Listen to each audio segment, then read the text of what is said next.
भारत में गणतंत्र की अवधारणा कोई नई नहीं है। वैदिक काल में सभा और समिति जैसी संस्थाएं जनता की भागीदारी की जीवंत उदाहरण थीं।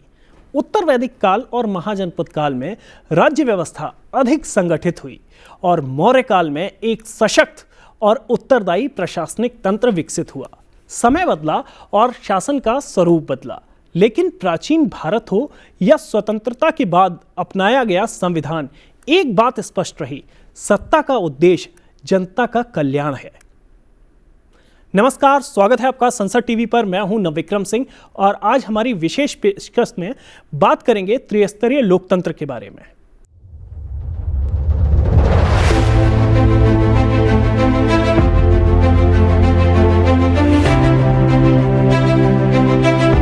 प्राचीन भारत में ग्राम स्वराज की अवधारणा ने स्थानीय स्वशासन को सामाजिक जीवन की नींव बनाया। हालांकि विदेशी आक्रांताओं और औपनिवेशिक शासन के दौर में भारत ने सत्ता के केंद्रीकरण को देखा, लेकिन स्वतंत्रता संग्राम ने फिर वही मूल प्रश्न उठाया, सत्ता किसके लिए? 1947 के बाद जब भारत ने अपना संविधान अपनाया तो ये केवल एक कानूनी दस्तावेज नहीं था, ये भारत की हजारों वर्षों की राजनीतिक चेतना का आधुनिक स्वरूप था। संविधान ने यह सुनिश्चित किया कि लोकतंत्र केवल केंद्र तक सीमित न रहे, बल्कि गांव और शहर तक सक्रिय हो। भारत में 3 स्तरीय शासन व्यवस्था है: केंद्र सरकार, राज्य सरकार, स्थानीय सरकार, जिसमें पंचायती राज संस्थाएं, नगर पालिकाएं और नगर निगम शामिल हैं। आज भारत में लागू ये 3 स्तरीय शासन व्यवस्था केवल प्रशासनिक सुविधा नहीं, बल्कि लोकतंत्र को जमीनी स्तर तक पहुंचाने का माध्यम है। ग्राम सभा से लेकर संसद तक निर्णय प्रक्रिया में जनता की भागीदारी सुनिश्चित की गई है। जहां ग्राम सभा में नागरिक सीधे अपनी बात रखते हैं, वहीं पंचायत और नगर निकाय स्थानीय आवश्यकताओं के अनुसार निर्णय लेते हैं। राज्य सरकारें क्षेत्रीय आकांक्षाओं को नीतियों में रूपांतरित करती हैं और केंद्र सरकार राष्ट्रीय हित और समग्र विकास की दिशा तय करती है। जो त्रिस्तरीय व्यवस्था होती है सरकार की, वो भारत के लिए कोई बहुत नई नहीं थी, इसीलिए कि इसकी जो संरचना थी वो पहले अमेरिका में ट्राई किया था। एक बड़ा फेमस फेज़ आया था राष्ट्रपति रोनाल्ड रीगन के समय में, जिसको बाद में लोगों ने अपने राइटिंग्स वगैरह में रिगोनॉमिक्स के नाम से लिखना शुरू किया 80 के दशक में। उस समय में कई पॉलिटिकल साइंटिस्ट हुए थे यूएसए में, जिन्होंने, जैसे माइकल डी रीगन के नाम से एक थे, जिन्होंने मार्बल केक मॉडल नाम से सरकार के बारे में लिखा और उसमें त्रिस्तरीय व्यवस्था की संरचना की एक इमेजिनेशन की कि कैसे होने से जो लोकलाइज्ड डिमांड्स होते हैं या जो ज़रूरतें होती हैं लोकलाइज्ड लेवल पर, वो पूरी हो जाएगी।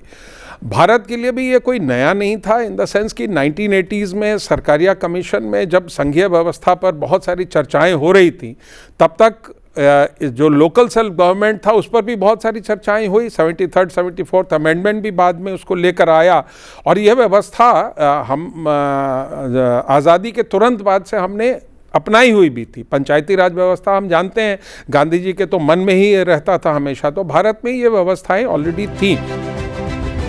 केंद्र से लेकर राज्य और फिर गांव और शहर तक भारत की 3 स्तरीय शासन व्यवस्था देश के हर नागरिक के जीवन को प्रत्यक्ष रूप से प्रभावित करती है। यहाँ गवर्नेंस के स्तर को एक दूसरे का विरोधी नहीं, बल्कि एक दूसरे का पूरक माना जाता है। हमारे संविधान के प्रेम्बल की शुरुआत में जो वी द पीपल लिखा है, ये सिर्फ 3 शब्द नहीं है। वी द पीपल एक आह्वान है, एक प्रतिज्ञा है, एक विश्वास है। लोकतंत्र को मजबूत बनाने की ये जिम्मेदारी केवल कार्यपालिका तक सीमित नहीं है। संसद जैसी सर्वोच्च संस्था भी स्थानीय लोकतंत्र को सशक्त करने की दिशा में निरंतर प्रयास करती है। संसद देश की सर्वोच्च लोकतांत्रिक संस्था। यहाँ राज्यसभा के सभापति और लोकसभा अध्यक्ष की ओर से भी लगातार ये प्रयास किए जाते हैं कि लोकतंत्र की जड़ें पंचायत स्तर तक मजबूत हों। इसके लिए समय समय पर संसदीय पहल के जरिए कार्यक्रम भी आयोजित किए जाते हैं। अगर हमें भारत के नवनिर्माण को आगे बढ़ाना है, हमें देश के सपनों का भारत बनाना है, तो नगरीय क्षेत्र के निर्माण और विकास की भूमिका सबसे महत्वपूर्ण होती है।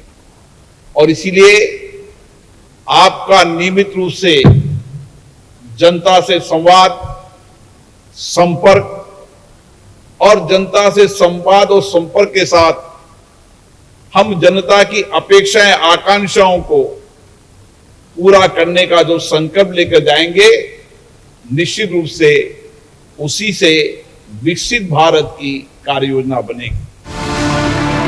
संविधान ये स्पष्ट करता है कि देश के सभी नागरिक समान हैं, लेकिन उनके शासन और प्रशासन के लिए अलग अलग स्तरों पर सरकारें बनी हैं, जिनके क्षेत्राधिकार भी स्पष्ट रूप से निर्धारित हैं।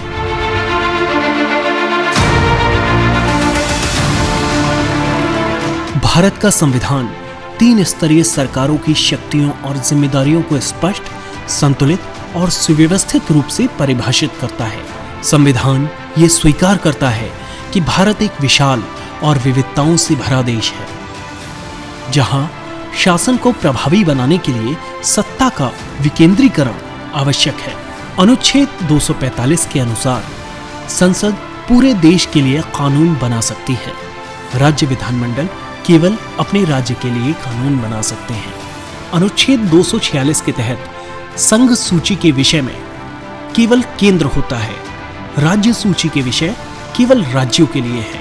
समवर्ती सूची में केंद्र और राज्य दोनों होते हैं। केंद्र सरकार विदेश नीति, रक्षा, राष्ट्रीय संसाधनों का वितरण, राष्ट्रीय कानून निर्माण और देश की एकता और अखंडता सुनिश्चित करने की जिम्मेदारी निभाती है।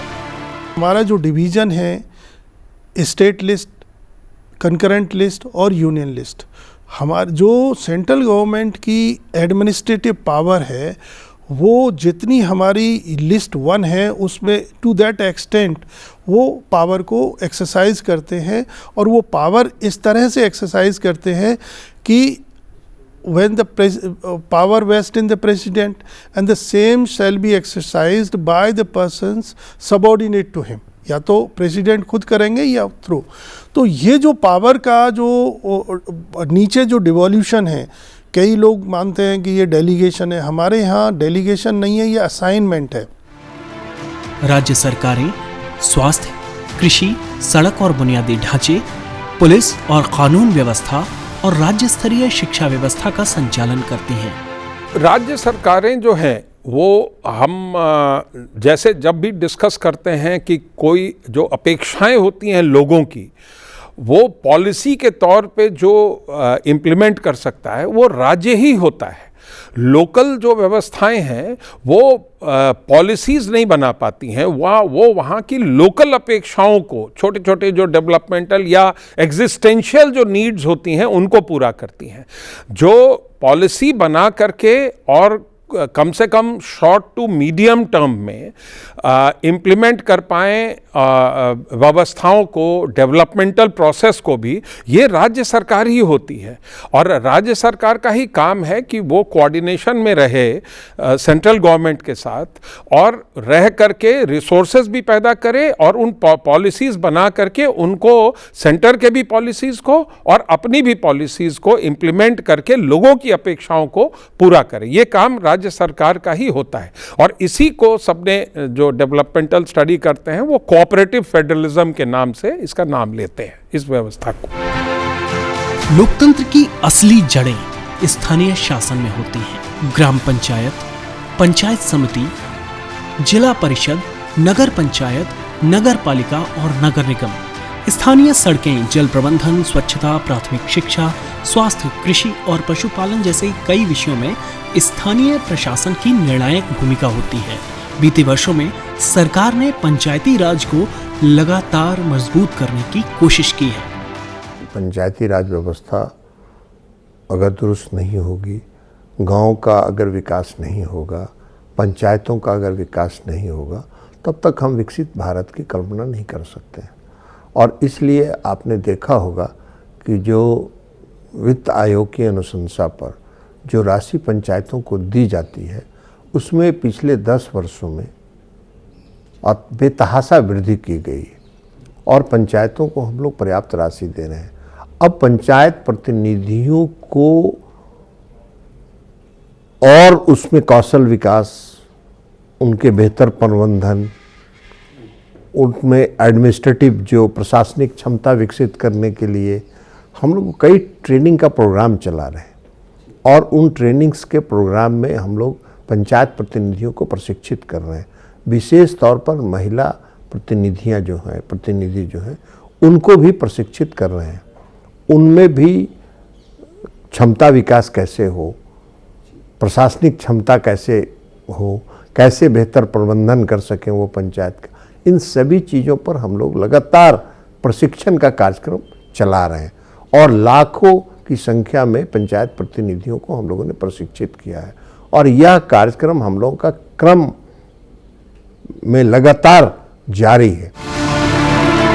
73वां संविधान संशोधन अधिनियम पंचायती राज संस्थाओं को संवैधानिक दर्जा देता है और 74वां संशोधन शहरी स्थानीय निकायों को संवैधानिक सुरक्षा देता है।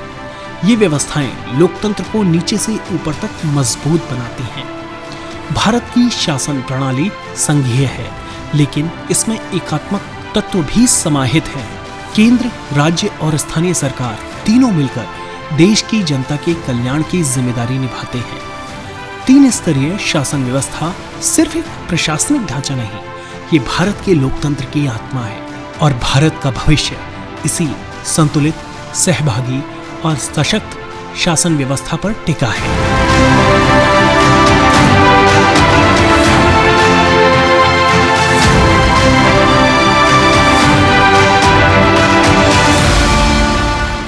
प्राचीन भारत की सभा समिति से लेकर आधुनिक संविधान तक एक स्पष्ट संदेश सामने आता है। सत्ता का उद्देश्य शासन नहीं, सेवा है। और इसी सेवा भाव के साथ भारत का लोकतंत्र आज भी मजबूत है और आने वाले समय में और अधिक सशक्त होता रहेगा। हमारी इस पेशकश में इतना ही। आप हमारा ये कार्यक्रम संसद टीवी के YouTube चैनल पर भी देख सकते हैं। मुझे दीजिए इजाजत, आप देखते रहिए संसद टीवी।